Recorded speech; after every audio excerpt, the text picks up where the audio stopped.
E como é que... Vamos lá, você falou que a Rico tem 700 mil cara lá, né? Como é que vocês ganham dinheiro, cara? Vamos lá. Boa pergunta. Quando você cuida de dinheiro de cliente, o dinheiro ele vai ser investido em algo, tá? Então, eu vou dar o exemplo da empresa de rodovia, que é um bom exemplo. Essa empresa de rodovia, ela pode ou não, primeiro, ter montado a operação com a gente, né? A nossa empresa, ela tem uma remuneração por ter ajudado a construir essa operação. Tá. Imagina que a gente não ajudou, mas imagina que aquele título está disponível. Aquele título está disponível a uma taxa de 10%. E aí, qual é o meu trabalho? Conseguir, né, lidar com todos esses emissores e essas empresas para conseguir colocar na minha oferta uma oportunidade do cliente investir. Qual é o meu ganho nisso? Então você imagina que um título ele paga 10%, a gente vai passar para o cliente para 9,7% ou 9,8%.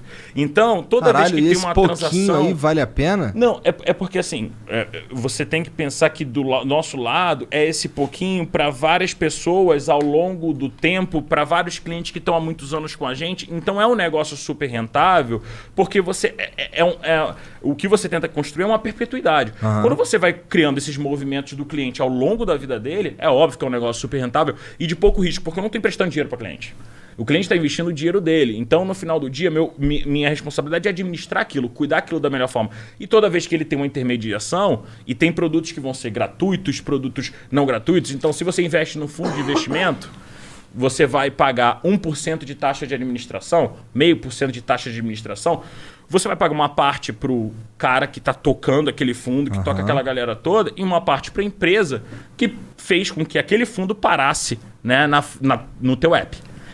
Normalmente esse fundo ele tem um cupom para essa empresa cadastrar quando ela pega um cliente. Imagina o seguinte, vocês estão fazendo o fundo dos podcasts. Então vocês, cara, compram vários podcasts e vocês montaram um fundo e vocês falam assim, Laio, investe nesse fundo aqui que você vai ganhar muito dinheiro, cara. A gente está comprando só podcast de gente boa que está começando. Esse é um exemplo. Você montou esse fundo, só que o que acontece com o fundo? O fundo foi feito do dinheiro de vocês. Vocês pegaram uma grana, vocês investiram e começaram aquele negócio. Se vocês estão me chamando, eu preciso ter algum jeito de investir, correto?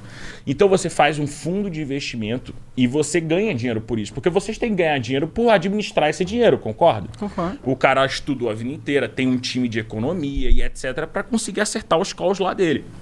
E esse cara ele tem que ser pago. Então a taxa de administração é uma porcentagem do valor que você investiu naquele fundo que vai direto para o time que faz a gestão daquele fundo. Então vocês vão ganhar uma grana e a Rico, se ela estiver oferecendo o fundo de vocês, ela também vai ganhar uma parte dessa taxa, porque no combinado com vocês eu falei, olha, para eu disponibilizar esse fundo, 30% da taxa é da Rico, Entendi. 70% da taxa é de vocês. Entendi. E aí aí é bom para vocês porque vocês distribuem. E é bom para você e é bom para mim porque eu consigo conectar vocês ao cliente e consigo fazer ele investir melhor. Então é assim que você vê que é tudo um ciclo. É uma empresa que precisa de um dinheiro, de um gestor que olha as empresas que precisa escolher. Então as pessoas falam assim, nossa, é impossível investir. Ou eu preciso da ajuda de alguém que vai me ligar todo dia para investir. E não, a minha carteira e grande parte do meu portfólio está em gestores competentes. Tem vários, muito inteligentes, muito sagazes. E eles estão olhando o mercado o dia inteiro. Então é melhor confiar neles. Eu pago por isso. Entendi. Aí o cara que... Tu basicamente deixa a tua grana com... Igual a gente faz aqui. Com um cara que manja. O cara que tá lá... Não só manja, mas é o cara que tem o tempo pra ficar lá o dia inteiro ali naquela porra. Porque manjar por manjar, tu manja. Exato, é o trabalho dele. Então ele viu o negócio caindo 5%, ele vai falar, cara, vou tomar uma decisão aqui. Ele subiu o negócio 5%, ele vai tomar uma decisão aqui.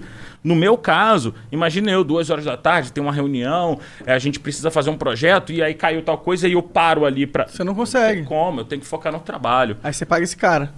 E eu pago esse cara? Eu pago esse Você cara paga, assim como meus você clientes. pessoalmente, você paga eu um pago cara? esse cara. Eu tenho uma conta, eu tenho uma conta com a grana lá Aham. e, cara, esse cara é cobrado como qualquer outro cliente. E quanto que você paga pra esse cara? Na mesma taxa. Assim, porcentualmente, ele ganha por... Eu tenho 10, 12 fundos na minha carteira, a taxa média de administração deve ser algo como 0,6. Aham. Então, na média, entre todos esses fundos que eu tenho, eu pago 0,6. Então é um cara só que cuida da tua grana, por exemplo? Não. Esse cara não me conhece. Esse cara não me conhece. Ele não te conhece. Esse cara, a hipótese que eu coloquei aqui é o fundo de podcast de vocês está sendo investido pelo João. Tá, entendi. E o João entrou na Rico e viu lá, cara, fundo do podcast, legal, cara, vou investir.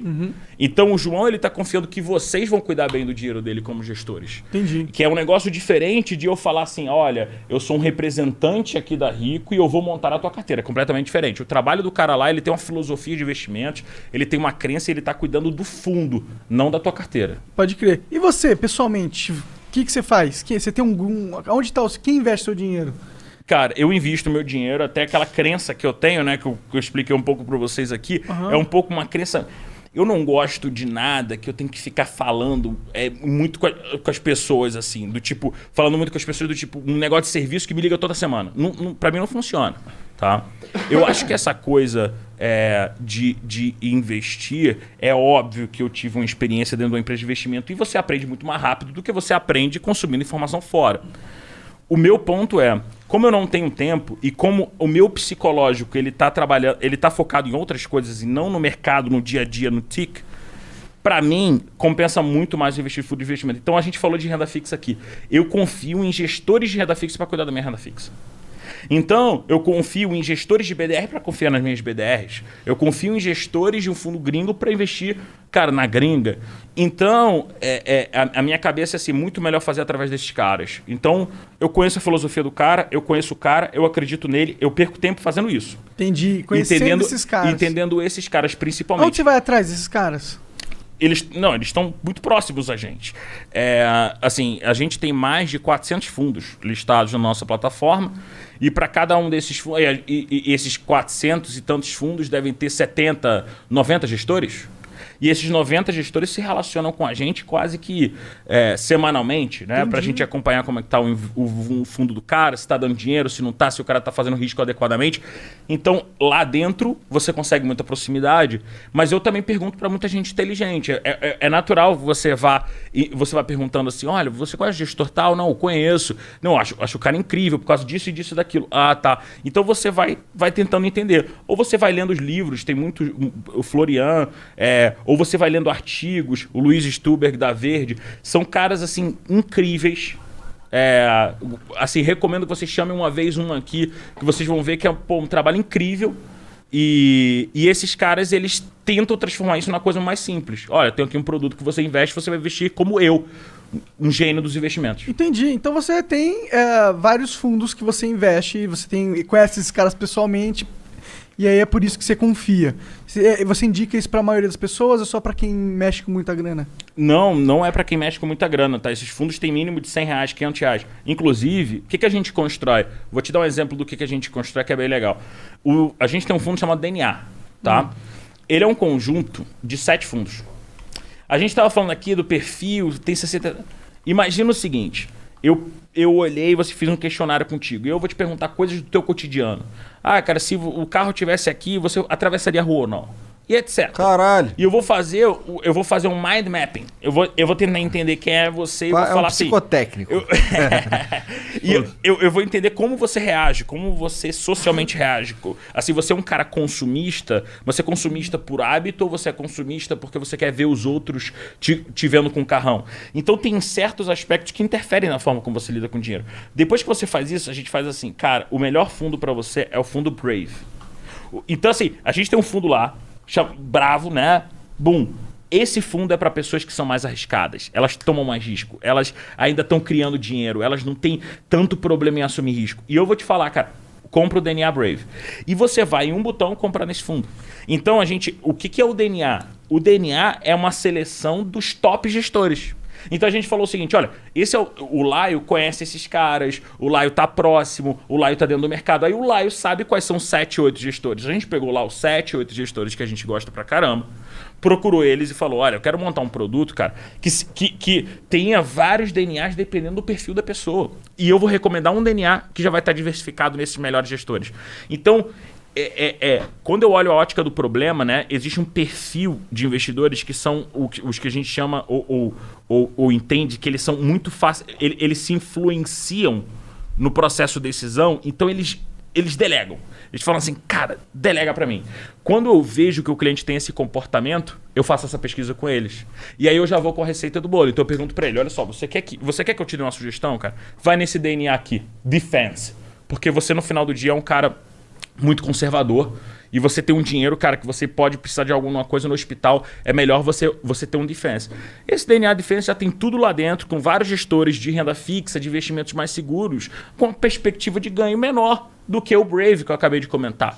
Então, você vai entendendo a pessoa e você vai dando uma sugestão para ela. Mas também eu me sinto mais seguro que ali não vai dar... A chance da merda é muito mais baixa. Exatamente. Se resgatar, cai mais rápido na conta. Então, você tem menos risco atrelado àquele investimento e você se sente mais seguro com aquilo. Só que quando você pensa numa pessoa que está com o desafio de investir, ela coloca 1000 coisas na cabeça. Diversifico, não diversifico.